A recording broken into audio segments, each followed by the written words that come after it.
மணிக்கொடி பாரீர்.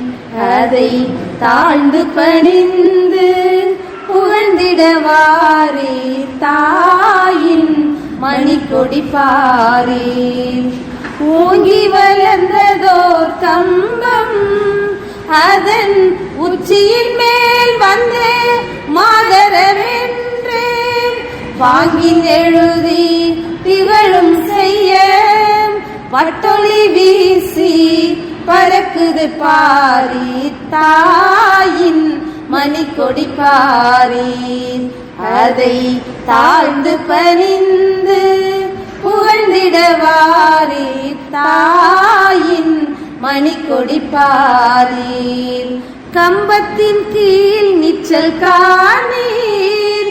எங்கும் காணரும் வீரர் பெருந்திரள் கூட்டம் நம்பற்குரிய அவ்வீரர் தங்கள் நல்லுயிர் ஈந்தும் கொடியினை காப்ப தாயின் மணிக்கொடி பாரீர். அதை தாழ்ந்து பணிந்து புகழ்ந்திடவாரீர். தாயின் மணிக்கொடி